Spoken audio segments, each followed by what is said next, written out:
Hello everyone, मैं शुभम एक बार फिर से आपका स्वागत करता हूं आपके अपने प्लेटफॉर्म सिविलसीफाई पर।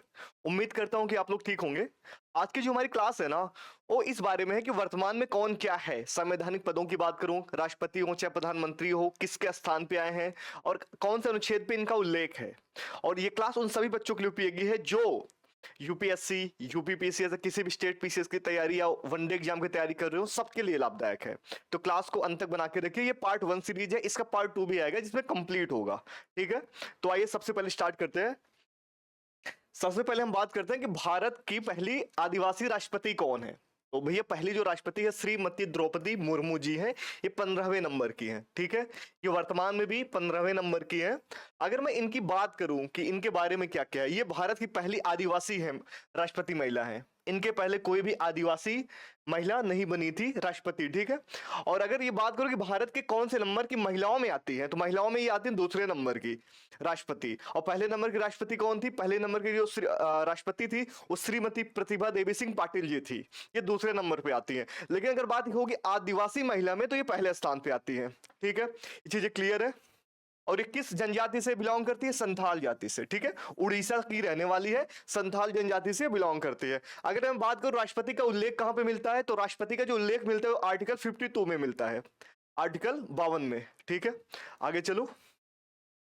मैं वर्तमान में बात करूं कि भैया उपराष्ट्रपति कौन है, तो उपराष्ट्रपति है जगदीप धनखड़ जी। कौन से नंबर के? ये 14वें नंबर के हैं। और साथ में आपको पता है कि जो उपराष्ट्रपति होता है वो राज्यसभा का पदेन सभापति भी होता है। तो ये भैया पदेन सभापति भी है राज्यसभा के आपके। और आर्टिकल किस में उल्लेख मिलता है उपराष्ट्रपति के बारे में, वाइस प्रेसिडेंट के बारे में? आर्टिकल 63 में देखने को मिलता है। ठीक है, यहां तक चीजें क्लियर है। आगे बढ़ो, आ जाओ।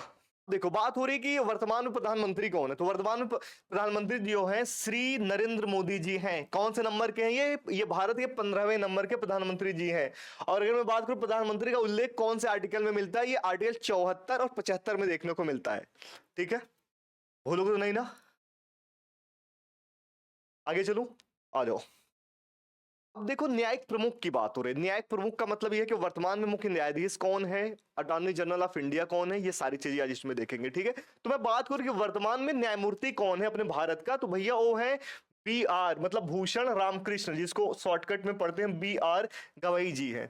ठीक है, ये कौन से नंबर के मुख्य न्यायाधीश है? ये अपने भारत के 52 नंबर के। और किसका इन्होंने पद लिया? इन्होंने पद लिया भैया जो इसके पहले जो थे संजीव खन्ना जी थे न्यायमूर्ति, उनके स्थान पे ये आए हैं। ठीक है, कौन से नंबर के? 52 नंबर के हैं।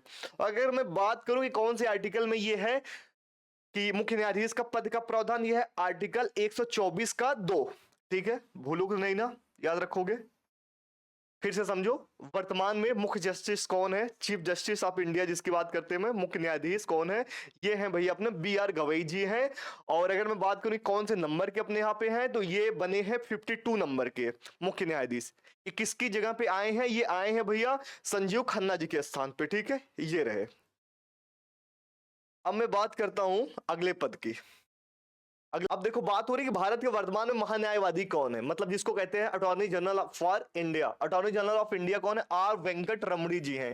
ये भारत के कौन से नंबर के हैं? ये 16वें नंबर के अटॉर्नी जनरल। ठीक है, उनके पहले कौन था? उनके पहले था वेणुगोपाल जी, के वेणुगोपाल। इन्होंने के वेणुगोपाल की जगह ली है। तो वर्तमान में अपने अटॉर्नी जनरल ऑफ इंडिया कौन है? वो है R वेंकट रमणी जी हैं। याद रखोगे, भूलोगे नहीं ना। अगर मैं बात करूं कि किस आर्टिकल में आता है, तो ये आर्टिकल 76 में आता है। इसमें आर्टिकल 76 में महान्यायवादी का जिक्र देखने को आपको मिलता है कि भारत का एक महान्यायवादी भी होगा। और अगर मैं बात करूं वर्तमान में कौन है, वर्तमान में है भैया ये है R वेंकट रमणी जी हैं। और किसका पद लिए हैं? ये लिए हैं के वेणुगोपाल जी का। ठीक है, आगे बात करता हूं। वर्तमान के ये सॉलिसिटर जनरल कौन है? वर्तमान के जो सॉलिसिटर जनरल जी हैं वो हैं तुषार मेहता जी। ये भारत के दूसरे सबसे बड़े ये विधि ज्ञाता होते हैं, मतलब सबसे बड़े मान लो विधि सदस्य यही हैं। दूसरे नंबर पे आते हैं ये। पहले नंबर पे अटॉर्नी जनरल ऑफ इंडिया, दूसरे नंबर पे आता है सॉलिसिटर जनरल ऑफ इंडिया। ठीक है, याद रखोगे, भूलोगे नहीं ना। ठीक है, आ जाओ। अब देखो, अब अगला जो है ना वो है संसद के संसदीय प्रमुख। संसदीय प्रमुख अब मैं बात करूं राज्यसभा सभापति कौन है भैया? अपने जो उपराष्ट्रपति जी हैं ये धनखड़ जी।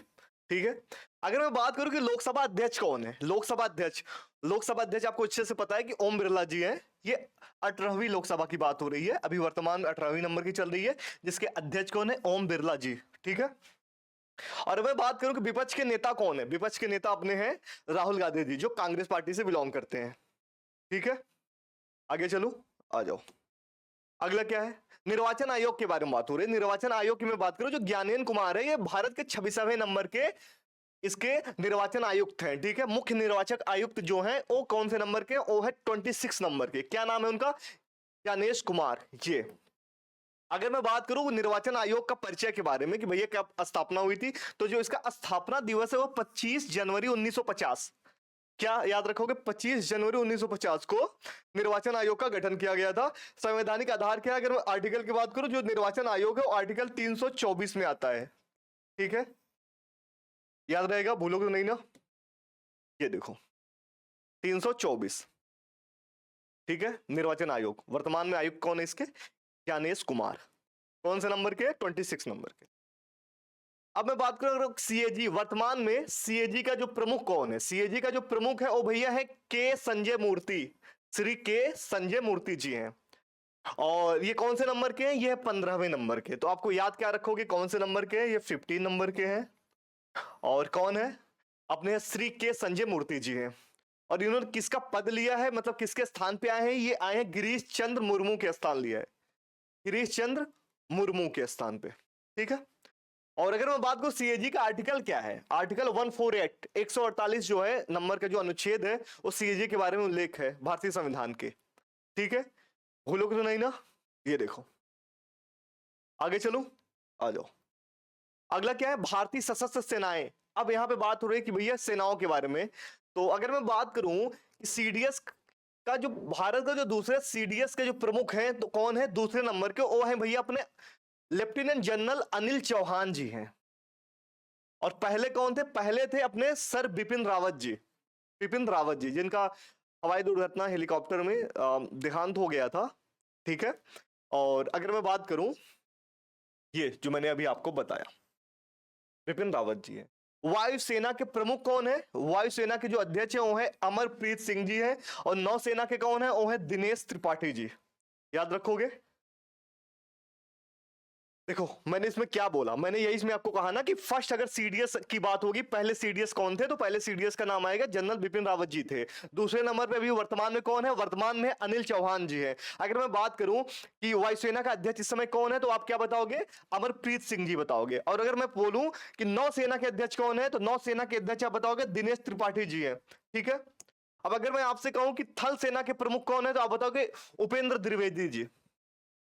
ठीक है, यहां तक अच्छे से क्लियर है, तीनों सेनाओं के बारे में अच्छे से। आ जाओ। अब मैं बात करूं सचिव और सलाहकार की। देखो सचिव और सलाहकार, ये मंत्रियों की बात नहीं हो रही कि वित्त मंत्री कौन है, ये सब चीजें नहीं, यहां पे सचिव की बात हो रही। तो विदेश सचिव कौन पे है, विदेश सचिव जब है हमारे विक्रम मिस्त्री जी है। ठीक है। और अगर मैं बात करूं वित्त सचिव कौन है, तो वित्त सचिव है अजय सेठ जी। और अगर भारत की पहला महिला जो विधि सचिव है वो है अंजू राठी राणा। याद रखोगे अच्छे से, देख लो, मैं साइड हो जाता हूं।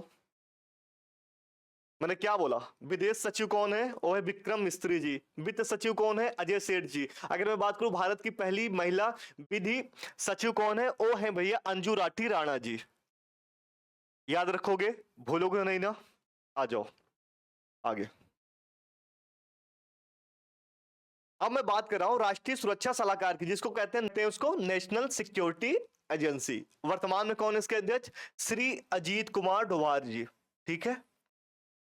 और अगर मैं बात करूं मुख्य आर्थिक सलाहकार, जिसको सीईए बोलते हैं, वो कौन है, डॉक्टर वी अनंता नागेश्वर। ठीक है, याद रखोगे। आ जाओ आगे। अगर मैं बात करूं सीवीसी के आयुक्त, मतलब जिसको बोलते हैं केंद्रीय सतर्कता आयुक्त, इसका प्रमुख कौन है, वो है भैया श्री प्रवीण कुमार श्रीवास्तव जी। ठीक है, भूलोगे तो नहीं ना, याद रखोगे। आ जाओ अगले पेज की बात करता हूं कि भारत की प्रमुख गुप्तचर और जांच एजेंसियों के बारे में वर्तमान में प्रमुख क्या क्या है, अब उसके बारे में बात करते हैं। अगर मैं बात करूं सीबीआई के प्रमुख कौन है, तो सीबीआई के प्रमुख है श्री प्रवीण सूद जी। ठीक है, ये रहे। और अगर मैं बात करूं सीबीआई की स्थापना, स्थापना कब हुई थी, स्थापना हुई थी 1 अप्रैल 1963 को। ठीक है, 1 अप्रैल 1963 को। याद रखोगे? भूलोगे तो नहीं ना? आगे चलो, आ जाओ। अब बात हो रही सीआईसी, सीआईसी मतलब केंद्रीय सूचना आयोग के कौन है? श्री हरिलाल समरिया, ठीक है। और अब अगर मैं बात करूं ईडी, ईडी के निदेशक कौन है? वो है श्री राहुल नवीन जी, ठीक है। याद रखोगे? भूलोगे तो नहीं ना? आगे चलूं, आ जाओ। अब मैं बात करता हूं एनसीबी। एनसीबी का मतलब होता है नारकोटिक्स कंट्रोल ब्यूरो। तो इसके प्रमुख कौन है? इसके है महानिदेशक जो है, डायरेक्टर है, वो है श्री अनुराग गर्ग जी, ठीक है। जिसको सीबी, ये एनसीबी का फुल फॉर्म क्या है? Narcotic control bureau. अगर मैं बात करूं इसकी स्थापना दिवस का, मैं स्थापना दिवस की बात करोगे, स्थापना तिथि की बात करोगे, वो है 17 मार्च 1986, ठीक है। याद रखोगे यहां तक? कुछ भूलोगे तो नहीं ना? आ जाओ, अब आगे देखते हैं। अब बात करते हैं कि आईबी के प्रमुख कौन है। आईबी के प्रमुख है श्री तपन कुमार डेका जी, जिसको इंटेलिजेंस ब्यूरो भी कहते हैं। तो इसकी स्थापना कब हुई थी? इसकी स्थापना हुई थी 1887 में, 1887 में, ठीक है। याद रखोगे आईबी की स्थापना कब? 1887 में। वर्तमान में आईबी के प्रमुख कौन है? श्री तपन कुमार डेका जी। अब मैं बात करूं NCRB, national crime record bureau, ठीक है। इसके निदेशक कौन है? श्री आलोक रंजन जी है, और इसकी स्थापना हुई थी 1986 में। एनसीबी, एनसीआरबी की यहां बात होती है, नेशनल क्राइम रिकॉर्ड ब्यूरो। इनके प्रमुख कौन है? इनके प्रमुख है श्री आलोक रंजन जी है। इसकी स्थापना कब हुई थी? इसकी स्थापना हुई थी 1986 में, ठीक है। भूलोगे तो नहीं ना? आगे चलो, आ जाओ।